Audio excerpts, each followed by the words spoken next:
William निधाय वीरम आत्मानुशासनमहं वक्षे मोक्षाय भव्यानाम। जो लक्ष्मी के निलय रूप उन अविनाशी प्रभु को उर्धार ग्रंथ रचूं आत्मानुशासन भव्य जनों को है स्वीकार। भव्य जनों को है स्वीकार। यह आत्मानुशासन नामक ग्रंथराज है। इसकी रचना आज से लगभग 1300 वर्ष पूर्व आचार्य गुणभद्र देव द्वारा संस्कृत भाषा में की गई है। इसमें 270 श्लोक हैं और उनमें से हम 269 श्लोक पढ़ चुके हैं। आज हम 270 नंबर का अंतिम श्लोक पढ़ेंगे। किसी प्रति में 269 ही मिलते हैं और किसी में 270 मिलते हैं, लेकिन 1 से लेकर 269 तक तो सब समान है और एक 270वां वो किसी में है किसी में नहीं भी है। हो तो भी हमें कोई दिक्कत नहीं, नहीं हो तो भी कोई दिक्कत नहीं। इसमें मंगलाचरण किया है। अब आप कहेंगे साहब मंगलाचरण तो शुरुआत में किया जाता है, तो धवला जी में ऐसा आया है कि मंगलाचरण 3 बार किया जाता है। आदौ मध्य अवसाने च, कि प्रारंभ में, मध्य में और अंत में 3 बार मंगलाचरण करना चाहिए। और यहाँ पर हमने ये अभी अंतिम मंगलाचरण इस 270वें श्लोक में पढ़ेंगे। देखिए क्या लिखा है। इसकी उत्थानिका ऊपर लिखा ही है शीर्षक में अंतिम मंगलाचरण, और उत्थानिका में लिखा है श्री ऋषभ देव भगवान तुम्हारे कल्याण के कर्ता हों, ऐसा आगामी छंद में कहते हैं। ऋषभो नाभिसूनुर्यो भूयात् सभविकाय वः यज्ञान सरसी विश्वम सरोजमिव भासते। जिनके ज्ञान रूप सरवर में कमल तुल्य जग है भासित, ऋषभ नाभिनंदन भवि जन के है महान कल्याण निमित्त, है महान कल्याण निमित्त। इस श्लोक में यहाँ जो अंत में 1 नंबर लगाया ना, 1 नंबर लगाया है, उसके फुटनोट में 1 नंबर लगा के लिखा है ना, जीवराज ग्रंथमाला सोलापुर द्वारा प्रकाशित प्रति में यह छंद नहीं है। तो इसलिए 269 भी कोई कहे कि भाई आत्मानुशासन में कितने श्लोक है और वो कहे 269 है, तो उसका जवाब सही है, गलत नहीं। और यदि वो 270 कहे तो भी उसका जवाब सही है, गलत नहीं। क्योंकि इस आत्मानुशासन के जो संस्कृत टीका तो प्रभाचंद जी, आचार्य प्रभाचंद्र ने लिखी थी, और हिंदी टीका जो हम पढ़ रहे हैं ये पंडित टोडरमल जी ने लिखी है। और इस पंडित टोडरमल जी द्वारा रचित टीका में 270 मिलते हैं। तो इस 270वें श्लोक का भी अर्थ हम समझते हैं। क्या कह रहे हैं इसके अंदर कि ऋषभो नाभि सूनुर्यो। ऋषभो मतलब ऋषभ देव। ऋषभ कौन ऋषभ? तो कहते हैं नाभि सूनु यो। यो मतलब जो नाभि सूनु है। नाभि मतलब जो नाभि राय।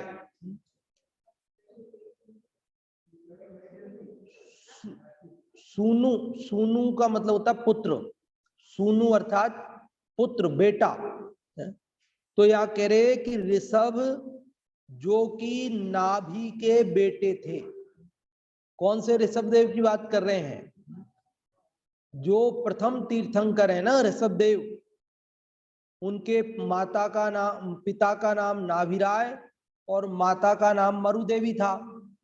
तो यहाँ इसलिए उन्होंने कहा कि ऋषभो नाभि सूनुर्यो, कि ऋषभ देव जो कि नाभि राय के सूनु अर्थात पुत्र हैं, भूयात, भूयात मतलब हो, स वह, कि वह ऋषभ कौन, जो नाभि राय का बेटा है।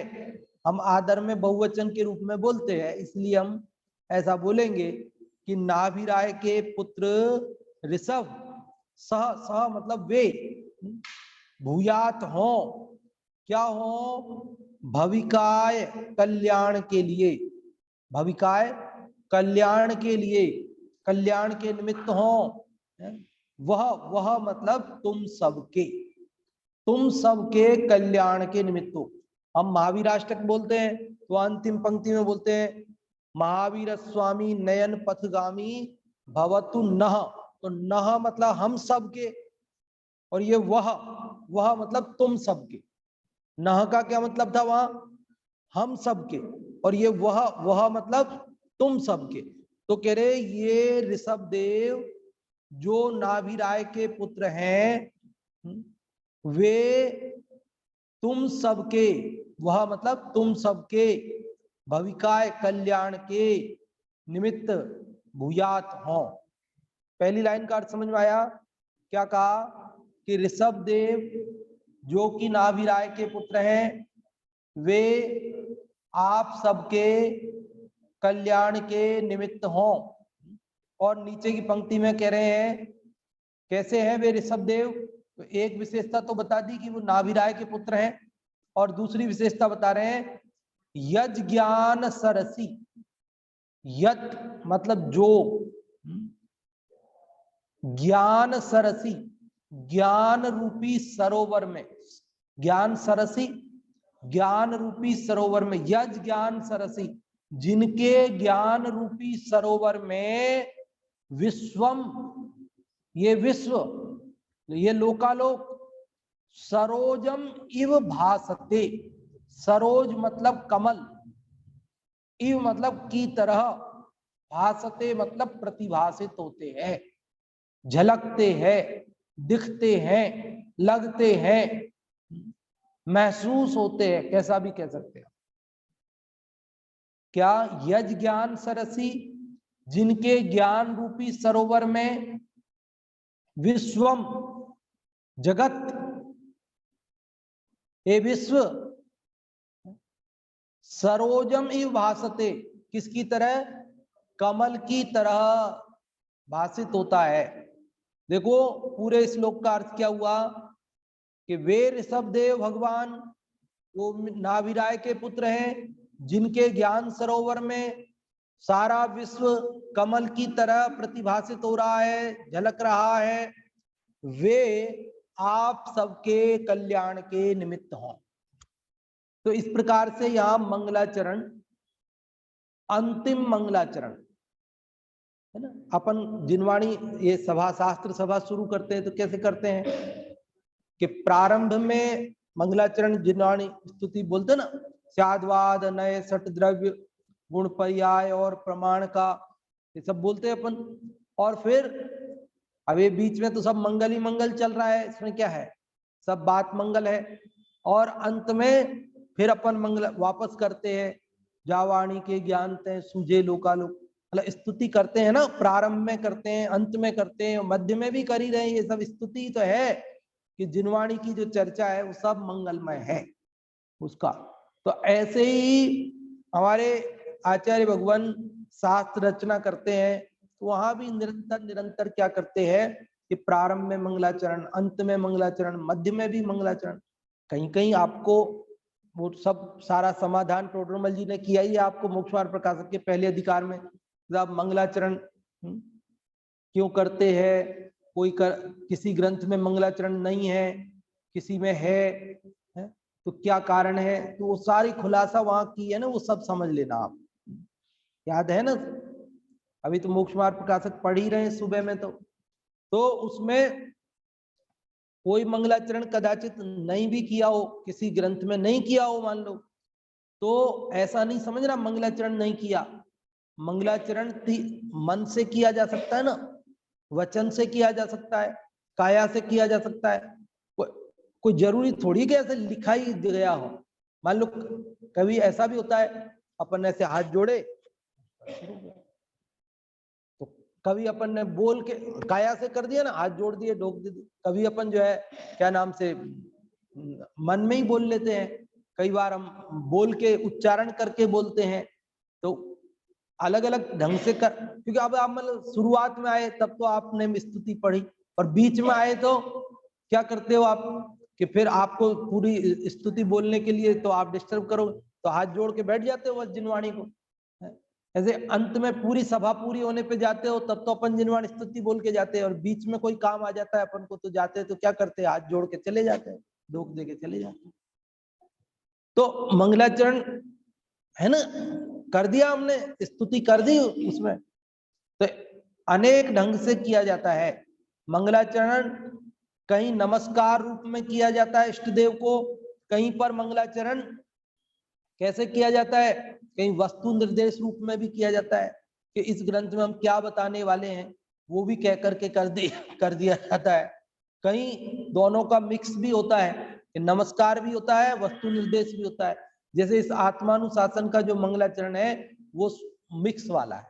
ये शुरुआत में बोला ना उन्होंने, जो लक्ष्मी के है ना, वो संस्कृत वाला, लक्ष्मी निवास निलयम विलीन विलयम निधाय हृदि वीरम।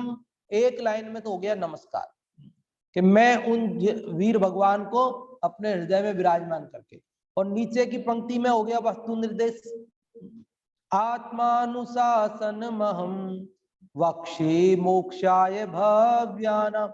नीचे की पंक्ति में वस्तु निर्देश कर दिया कि हम आत्मानुशासन कहेंगे, और ऊपर पंक्ति में हमें हृदय में विराजमान कर लिया वीर भगवान को। तो इस प्रकार से दोनों प्रकार से मंगलाचरण करने की पद्धति चलती है। और मंगलाचरण करने का प्रयोजन क्या है, क्यों करते हैं मंगलाचरण है? हाँ, नास्तिकता का परिहार और ग्रंथ की निर्विघ्न समाप्ति, 2 और एक है शिष्टाचार का पालन। एक क्या है? शिष्टाचार का पालन। और चौथा कारण है पुण्य की प्राप्ति। इसके लिए श्लोक है, नास्तिकत्व परिहार शिष्टाचार प्रपालनम पुण्यावाप्तिश्च निर्विघ्नम शास्त्रादौतेन संस्तुति। कि इन 4 प्रयोजनों से मंगलाचरण किया जाता है।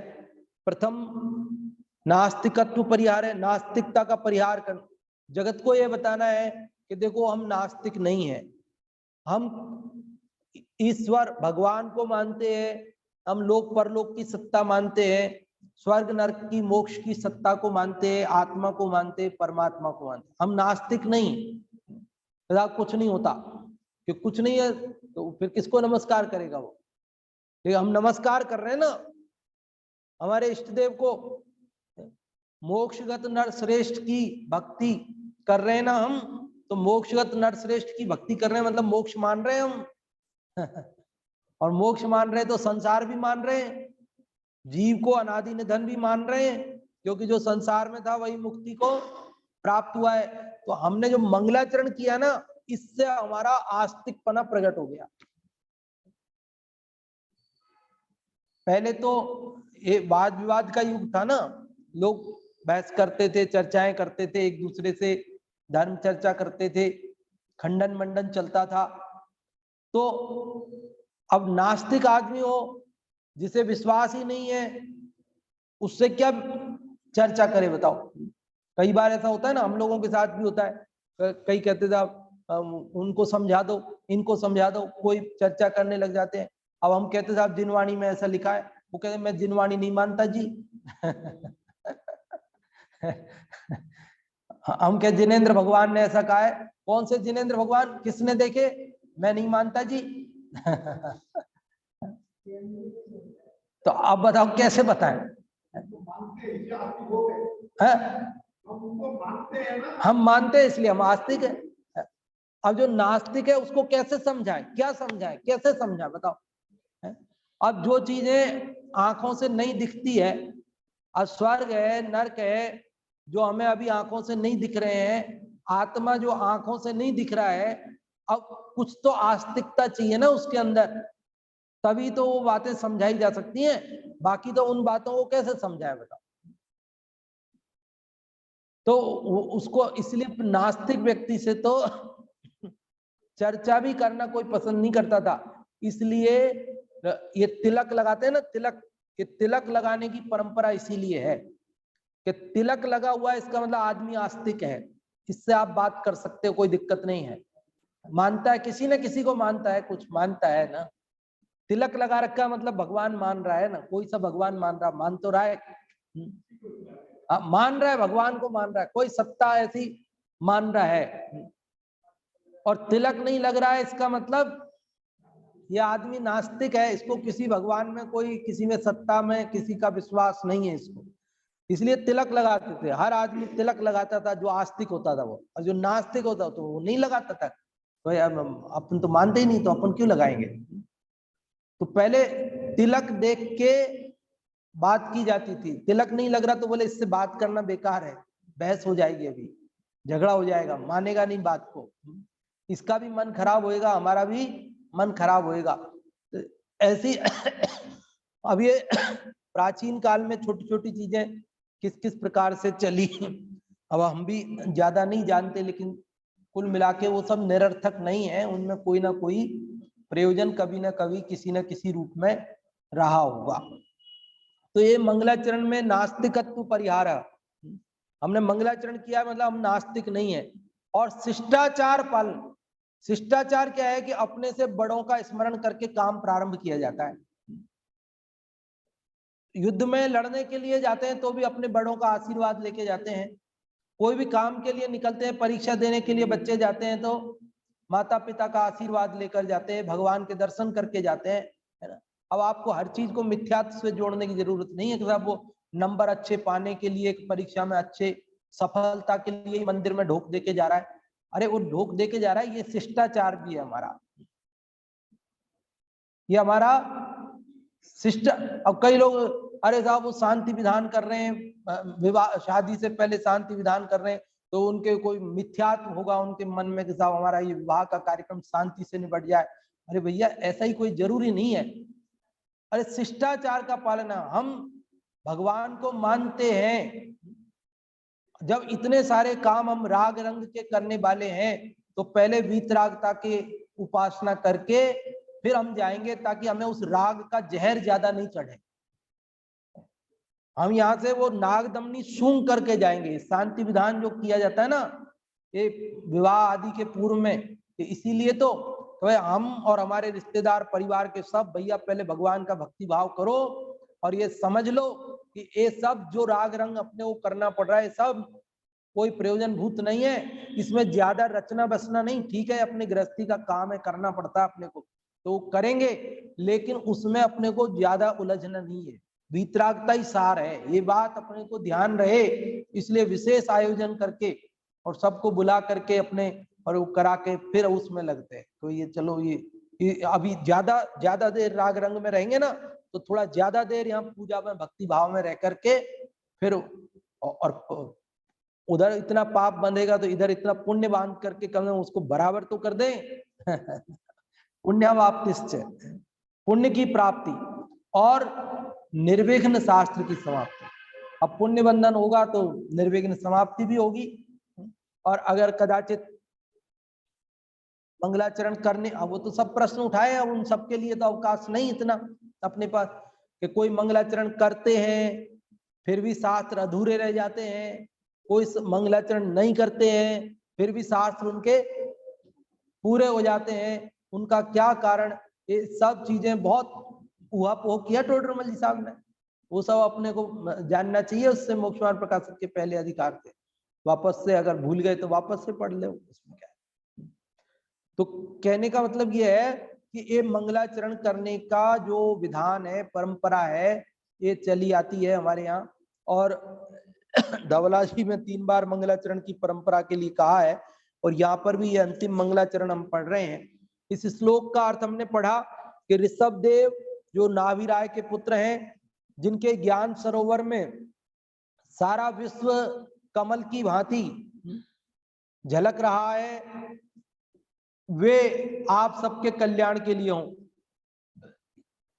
यहाँ आशीर्वाद भी एक तरह से आशीर्वादात्मक भी हो गया, ये मंगलाचरण आशीर्वाद दे दिया कि भैया आप सबका कल्याण हो, क्योंकि आप सबने ये आत्मानुशासन पढ़ा है ना, पूरा आत्मानुशासन पहले से 269 श्लोक तक पढ़ा है, तो आपका कल्याण क्यों नहीं होगा, अवश्य ही होगा।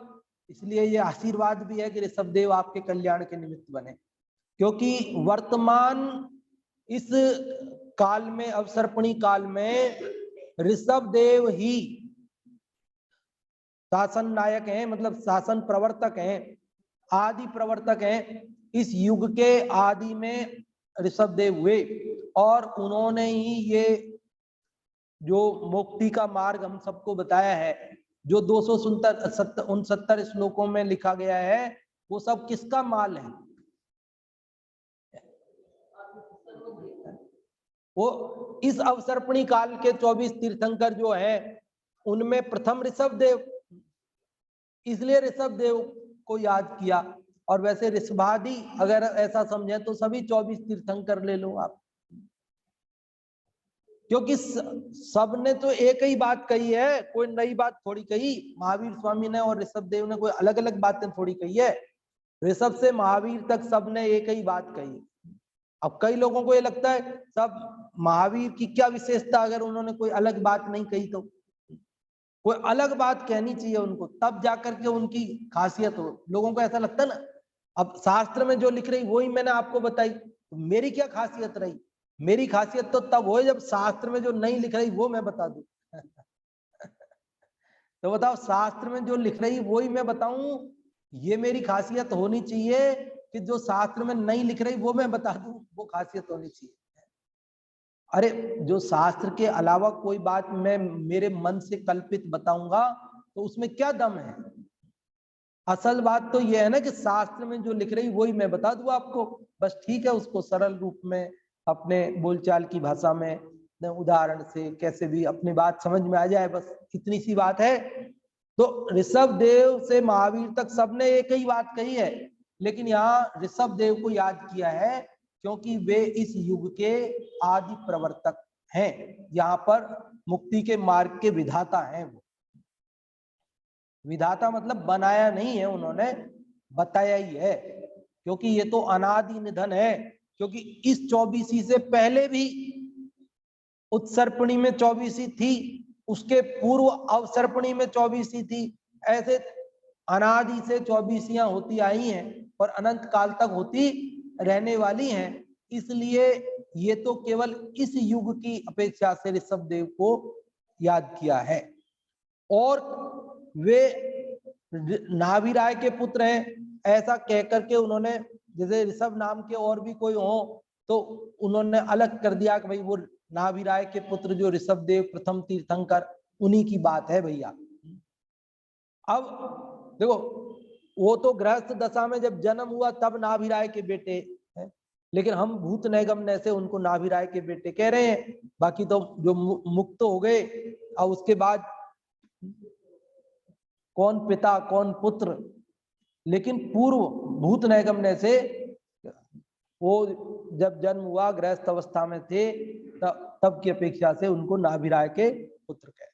और क्या कह रहे हैं कि वे उनके, अब ये बात बहुत महत्वपूर्ण है, नीचे की पंक्ति में जो विशेषण है ना उनका, ये बहुत महत्वपूर्ण है, थोड़ा ध्यान रख देना कि जिनके ज्ञान रूपी सरोवर में सारा विश्व क्या है, कमल की तरह से। ये सरोवर होता है, सरोवर पानी से भरा हुआ और उसमें कमल, ऐसे ही उनका ज्ञान कितना बड़ा है। अरे ऋषभदेव का ज्ञान कितना बड़ा है, तो कह रहे ज्ञान इतना बड़ा है कि जिसमें ये विश्व तो एक तालाब कितना बड़ा है और उसमें कमल, ऐसे वो सर्वज्ञ है, सर्वज्ञ, उनके ज्ञान का पूर्ण विस्तार हुआ है।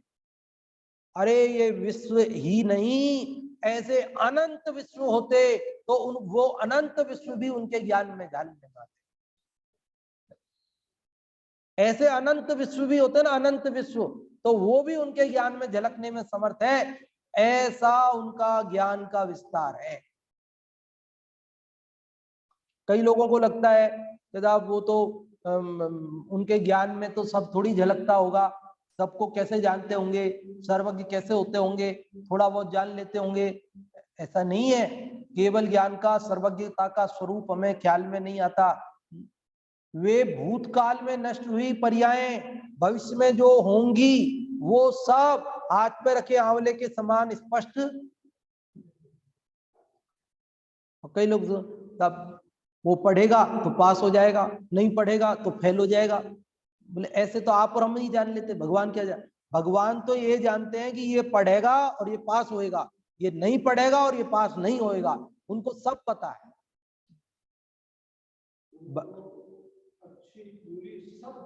सब बात पता है, ज्ञाता दृष्टा रहते।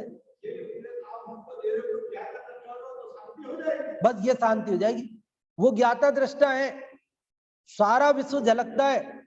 उनके पूर्व अनंत भव के माता पिता झलकते हैं। अभी कोई नरक में है, कोई कहाँ है, कोई कहाँ है, कोई कहाँ है, और सब दिखते हैं उनको, उनके माँ बाप पूर्व भवों के। हम तो भूल गए, हमें तो याद नहीं है, लेकिन उनके तो केवल ज्ञान में सब झलकते हैं। भाई बहन बेटा बेटी सब किस किस भाव के कहाँ कहाँ कैसे कैसे डंडे खा रहे हैं, कैसे कैसे ऐस कर रहे हैं, सब दिख रहे हैं उनको। लेकिन कोई विचलित नहीं है।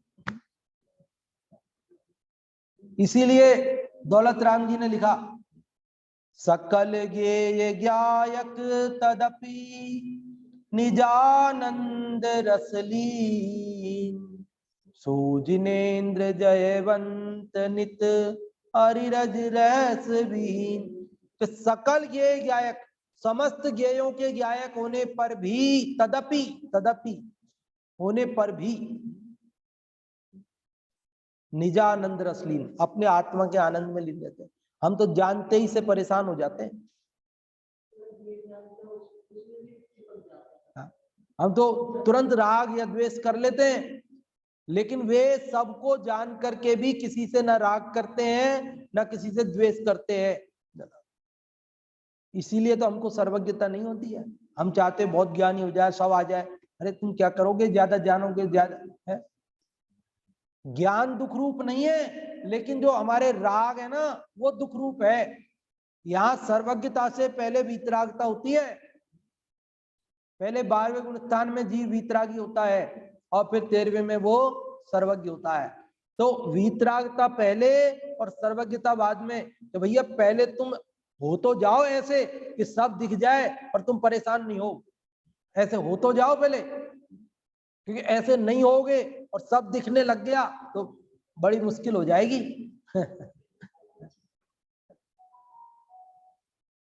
क्योंकि बंदर के हाथ में उस्तरा आ जाएगा ना तो क्या होगा कि जगह जगह कट लगा लेगा वो। तो बंदर के हाथ में उस्तरा नहीं दिया जाता उसको। तो ऐसे ही जो है, जो रागी द्वेषी है तो उनको सर्वज्ञता प्रकट नहीं होती है, और जो वीतरागी हो जाते हैं उन्हीं को सर्वज्ञता प्रकट होती है। ऐसा स्वरूप है। इसलिए यहाँ कह रहे कि उनके ज्ञान रूपी सरोवर में सारा विश्व झलकता है। अब कई लोग कहते हैं सारे तीनों लोग झलकते। पीछे भैया बैठे हैं, उन बहुत ध्यान से सुनते हैं, 2-4 दिन से रेगुलर आ रहे हैं। तो क्या नाम है भैया आपका? हर्षद जी। हर्षद ना, हर्षद, हर्षल, हर्षल, हाँ हर्षल जैन। अच्छा वो हर्षद मेहता नहीं। हाँ हर्षल जैन भैया बहुत ध्यान से सुनते हैं, बराबर जागरूकता से। तो इसलिए कहने का मन आया। देखो लोग कहते 3 लोग झलकते भगवान के ज्ञान में, ये बात अधूरी है, गलत है ये। 3 लोग नहीं झलकते कि साहब 3 लोग नहीं झलकते। अरे 3 लोग तो झलकते ही हैं, आलोक भी झलकता है। 3 लोग झलकते साथ में आलोक भी झलकता है। इसलिए 3 लोग झलकते ये कहना अधूरा है। पूरा ये है लोकालोक झलकते। रत्नगण श्रावकाचार्य का मंगलाचरण करते हुए लिखा समंत भद्र स्वामी ने, वो तो न्याय के धुरंधर विद्वान थे ना समंत भद्र, तो उन्होंने लिखा मंगलाचरण में सालोकानाम त्रिलोकानाम, क्या लिखा? सालोकानाम त्रिलोकानाम यद विद्या दर्पणायते। उन्होंने त्रिलोकानाम, 3 लोक, केवल इतना ही नहीं, उसके पहले लगाया सालोकानाम, मतलब स मतलब सहित अलोक, स अलोकानाम, अलोक सहित तीनों लोग झलकते हैं। नमः श्री वर्धमानाय निर्धूत कलिलात्मने सालोकानाम त्रिलोकानाम यद विद्या दर्पणायते। एक एक शब्द में समंत भद्र स्वामी है ना, न्याय के धुरंधर प्रकांड विद्वान है, हो गए वादार्थी विचराम्य हम शार्दूल विक्रीडितम, मैं तो सिंह की तरह विचरण कर रहा हूं वाद करने के लिए, जिसकी हिम्मत हो आ जाए सामने ऐसा तर्क करते थे, वाद करते थे। तो वो तो एक एक अक्षर शब्द उनके मंजे हुए हैं, उन्हें पता है ना पहले वीतरागता आएगी फिर सर्वज्ञता, इसलिए पहली लाइन में क्या करे, निर्धूत कलिल आत्मने, जिसमें कलिल मतलब जो मैल, जो कर्म, उन सबको उसने निर्धूत कर दिया, धो दिया जिसने। अब नीचे की पंक्ति में कह रहे हैं कि सालों का नाम त्रिलोक का नाम, क्योंकि जिसने मैलों को 8 कर्मों को धो दिया ना, 8 कर्मों को मतलब मोहनीय है मेन तो, और ज्ञानावरण दर्शनावरण ये सब अंतराय वो धुल गए, जिसके उसके ज्ञान में ऐसे 3 लोक और अलोक वो सब झलकते हैं। मैं उस वर्धमान स्वामी को नमस्कार करता हूं। तो कई लोग जो ये समझते हैं कि साहब सर्वज्ञता ऐसा कोई हो ही नहीं सकता जिसको सब जानने में आ जाए, जिसके ज्ञान में सब झलकने लग जाए, और भगवान भी अपने को ही देखते हैं, पर को नहीं देखते हैं। देखो वो सब अपेक्षाओं से कथन आगम में मौजूद है, हर बात की अपेक्षाएं अलग अलग अपेक्षाओं से, जहां जैसा प्रसंग हो वैसा कथन करते हैं। लेकिन कोई ये समझे कि भगवान जगत को जानते ही नहीं है, केवल अपने को ही जानते हैं, तो वो भी अधूरी बात है। भैया वो तो लोकालोक सब उनके ज्ञान में, स्व और पर सब उनके ज्ञान में प्रकाशित होता है, स्वयं भी दिखाई देते हैं और दूसरे भी दिखाई देते हैं। इसलिए यहाँ कह रहे यज ज्ञान सरसी विश्वम सरोजम इव भासते, जिनके ज्ञान सरोवर में सारा विश्व कमल की तरह भाषित होता है, सब झलकता है उनके ज्ञान में। बोलो क्या क्या छूटा है उनके ज्ञान से, क्या नहीं दिखता उनको, क्या नहीं दिखता होगा, सब दिखता है, सब दिखता है, ऐसा उनका ज्ञान है। प्रवचन सार में आई शायद गाथा कुंद स्वामी ने लिखी, क्या लिखी, आदानान पमाणम नाणम नेयपमाण मुदिठम नेयम लोया लोयम आदाहु तम्मा आदाहु सवगयम। हिंदी में इसका पद्यानुवाद है ना, आत्मज्ञान प्रमाण है और ज्ञान ज्ञेय प्रमाण है ज्ञेय लोकालोक इस विधि सर्वगत यह ज्ञान है। कि ज्ञान सबको जानता है, जो कहते हैं भगवान सर्वव्यापक है, कण कण में व्याप रहा है भगवान, ईश्वर सृष्टि के कण कण में व्याप रहा है, तो है ना, ये अपेक्षा है कि वो ज्ञान की अपेक्षा सब जगह व्याप रहे हैं, सबको जानते हैं, मतलब सब जगह जा चुके हैं वो। बोलो भगवान सृष्टि के कण कण में व्याप रहे कि नहीं व्याप रहे हैं, सर्वव्यापक है कि नहीं है, कि ये भी अपेक्षा है ना कि हाँ सर्वव्यापक है, ज्ञान की अपेक्षा सर्वव्यापक है। क्यों? क्योंकि आत्मा कितना बड़ा, तो बोले जितना ज्ञान बड़ा उतना आत्मा बड़ा। आत्मा कितना बड़ा, आदानान पमाणम, आदा मतलब आत्मा, वो कितना बड़ा, तो कहते हैं नान पमाणम, ज्ञान के बराबर है। आत्मा कितना बड़ा है, कि जितना बड़ा ज्ञान है। तो फिर प्रश्न खड़ा हो गया कि ज्ञान कितना बड़ा है, तो कहे नाणम नेय प्रमाणम, ज्ञान ज्ञेयों के बराबर है। ज्ञान कितना है, जितने ज्ञेय हैं उतना। तो बोले ज्ञेय कितने हैं, तो कहे नेयम लोया लोयम, कि ज्ञेय तो लोकालोक है। तो फिर बोले आत्मा कितना बड़ा हुआ, लोकालोक बराबर हो गया ना। तम्मा आदाहु सब खुद सब गयम, कि इसलिए आत्मा सर्वगत है, सर्वव्यापी। हमारे यहाँ तो स्यादवाद है, अपेक्षा से सारे कथन होते हैं। आत्मा को अंतिम शरीर प्रमाण, क्योंकि उसके बाहर नहीं निकलता, उससे ज्यादा नहीं फैलता। लेकिन ज्ञान से वो सब लोकालोक को जानता है, इसलिए उसको इस जानने की अपेक्षा सर्वव्यापक, जानने की अपेक्षा से सर्वव्यापक कहते हैं। तो समझ में आ गई बात आपको। हिंदी पद्यानुवाद एक बार फिर से पढ़ते हैं, अर्थ पढ़ते हैं, भावार्थ है नहीं आज। जिनके ज्ञान रूप सरवर में कमल तुल्य जग है भासित, ऋषभ नाभिनंदन भविजन के हैं महान कल्याण निमित्त। जिनके ज्ञान रूपी सरोवर में कमल के तुल्य है जग भासित होता है, ऐसे ऋषभ देव जो कि नाभि राय के नंदन है, पुत्र हैं, वे भव्य लोगों के लिए महान कल्याण के निमित्त। अर्थ पढ़ता हूं, जिनके ज्ञान रूपी सरोवर में समस्त जगत कमल के समान भासित होता है, वे नाभि राजा के पुत्र ऋषभ देव तुम्हारे महाकल्याण के निमित्त। तो इस प्रकार से हमने ये आत्मानुशासन ग्रंथ पूरा पढ़ लिया है, 1 से लेकर 270 श्लोक तक। और हमने इस आत्मानुशासन में ये भी बात समझ ली कि 269 हो, 270 हो, 15 इसके छंद है, 15 प्रकार के छंदों का प्रयोग इसके अंदर हुआ है। और इसकी प्रभात चंद्राचार्य द्वारा संस्कृत टीका, हिंदी में टोडरमल जी की टीका है, और भी अनेक टीकाएं और पठन पाठन के क्रम में ये ग्रंथ रहा ही है। जैसा कि मैंने कहा कि पठन पाठन के सबसे ज्यादा जिन ग्रंथों का हुआ, अगर इस बात में हम सोचें तो शुरुआत टॉप 10 ग्रंथों में इसकी गणना हो सकती है, क्योंकि ये जब से रचा गया तभी से बहुत पठन पाठन के क्रम में रहा, क्योंकि इसके बाद के लगभग सभी लेखकों पर इसका प्रभाव स्पष्ट देखने में आता है। इससे ये बात पता चलती है कि ये सबके द्वारा पढ़ाया जाता रहा है, तभी तो इसका प्रभाव आगे कई श्लोकों के सीधे अर्थ ऐसे शब्द टू शब्द अपन ने छैडाला आदि में भी देखे, बिल्कुल मिलते हैं। तो ये सारा का सारा अपन ने पढ़ा। इसके रचिता गुणभद्र देव है, वो भी हमने समझा।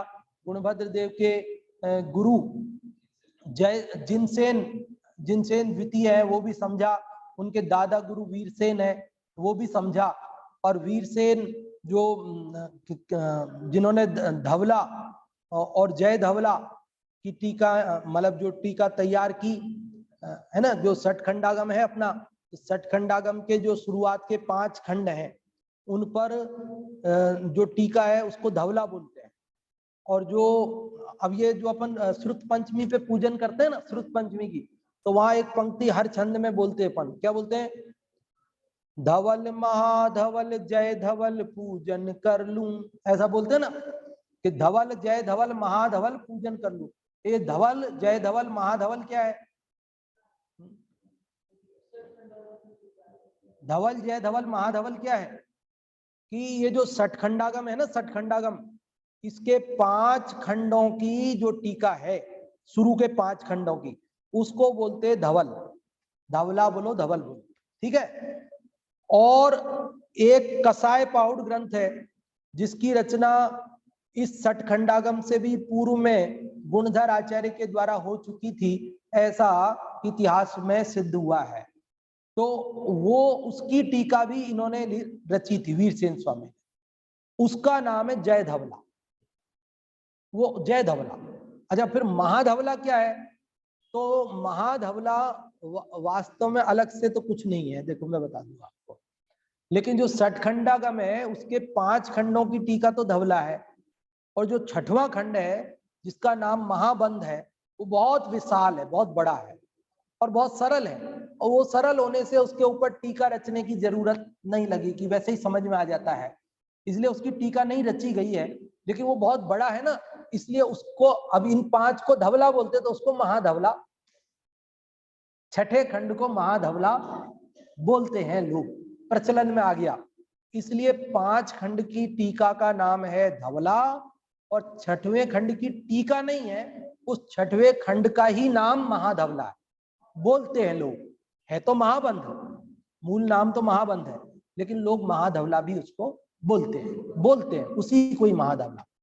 और जो कसाय पाउड है उसकी टीका को जय धवला बोलते हैं। और ये दोनों टीका, धवला और जय धवला, ये वीरसेन स्वामी ने रची थी। ये जो धवला थी है ना, ये 72,000 श्लोक प्रमाण रची उन्होंने, 72,000 श्लोक प्रमाण। और जो जय धवला है उसके कल मैंने बताया था आपको कि वो 20,000 श्लोक प्रमाण रची थी, तब तक उनकी आयु पूरी हो गई थी। फिर बचे हुए 40,000 श्लोक प्रमाण रचना उनके शिष्य जो जिनसेन द्वितीय थे उन्होंने की और उसको पूरा किया। और इस प्रकार से ये बात चली। कल शायद मेरे कहने में वो जय धवला की बजाय धवला शब्द आ गया था, इसीलिए मैंने इस बात को वापस से कह दिया है आपको। तो अगर आ गया हो तो उसको सुधार लेना कि धवला जो है वो तो 72,000 श्लोक प्रमाण है, वो तो 5 खंड की टीका है। और जय धवला है वो अधूरी रही थी वीरसेन स्वामी की, जो 20,000 श्लोक प्रमाण लिखी थी उन्होंने, और 40,000 श्लोक प्रमाण और इन्होंने रची जिनसेन द्वितीय ने। इस प्रकार वो पूरी हुई। एक गुणभद्र जो है, इनका जन्म दक्षिण भारत में आरकाट जिले के अंदर तिरुमरुकुंडम नाम का स्थान माना जाता है। और बाकी सारी चर्चाएं अपन ने प्रारंभ में भी इसके की हैं, और अभी अपना समय भी पूर्णता की ओर है, केवल 2 मिनट ही अपने पास बचे हैं। और इन 2 मिनट में मैं ये बात कहना चाहता हूँ कि इस शास्त्र के अध्ययन में, अध्यापन में, मेरे पढ़ने में, पढ़ाने में कहीं भी कोई चूक रह गई हो, कोई त्रुटि हो गई हो, कोई शिथिलन रह गया हो, तो विद्वत जन उसको सुधार लेवें और हमारा भी ध्यान आकर्षित करें। क्योंकि अभी ये कोरोना की वजह से इसकी रिकॉर्डिंग मौजूद है और अपने इस पे यूट्यूब पे भी मौजूद है। तो कोई भी व्यक्ति आज भी सुने, बाद में भी सुने, विद्वान सुने, कोई भी सुने, तो हम सबसे निवेदन करते हैं कि कहीं भी किसी को कोई कमी नजर आए, कोई शिथिलन नजर आए, कोई सुधार नजर आए, कोई परिष्कार की आवश्यकता महसूस हो, तो हमारे मोबाइल नंबर मैं बोल देता हूं ताकि इस रिकॉर्डिंग में भी मौजूद रहेंगे। 9414711038 पर आप हमें कॉल करके, व्हाट्सएप करके इसके सुधार परिष्कार का बताएंगे तो हम आपका आभार मानेंगे और वो सुधार अवश्य करेंगे। और उसको आगे के लिए भी हम अपने ज्ञान में भी करेंगे और आपको भी बताएंगे। कभी कोई सुधार हमको कोई बताएगा तो हम यहाँ सभा में भी आप लोगों को भी बताएंगे कि ये बात और इसके ज्ञान में हमारे आई है, तो हम आपको भी बताएंगे। इस प्रकार से अपना ये ग्रंथ आज पूर्ण हुआ। कल है शनिवार, कल अपनी युवा कक्षा में मेरी भावना चलेगी, और परसों रविवार को मैं एक दिन केवल इसलिए आपके लिए रखना चाहता हूं कि इस आत्मानुशासन में से पहले से लेकर अंत तक जो भी चर्चाएं अपनी हुई है उसमें कोई भी कुछ पूछना चाहते हैं तो आप पूछ लेवें। और क्योंकि पूछने का अवसर आप लोगों को ज्यादा हमने नहीं दिया, आप पूछ लेवें जो भी पूछना हो, नहीं तो कुछ बातें आप नहीं पूछोगे तो हम पूछ लेंगे आपसे। इसलिए आप लोग स्वाध्याय करके आ जाना। रविवार का एक दिन केवल इसके यूं समझ लो रिवीजन के लिए हमने रख लिया है। फिर सोमवार से अपन अपना जो अष्टपाहुड़ ग्रंथ अधूरा रह गया था, उस समय लॉकडाउन हो गया था, तो उसको पूरा करने की भावना है पहले, क्योंकि अपने पंच परमागम पूरे अपन ने पढ़े और अष्टपाहुड़ के भी मोक्ष पाहुड़ 6वें पाहुड़ तक हम पहुंच गए थे, और केवल थोड़ा 2.25 पाहुड़ लास्ट का जो लिंग पाहुड़, सील पाहुड़ और मोक्ष पाहुड़ की कुछ गाथाएं हमारी बाकी रह गई थी। तो अगर वापस लॉकडाउन नहीं लगेगा तो वो अपन यहाँ पूरी करेंगे, और जैसा भी होगा आगे की व्यवस्था चलेगी।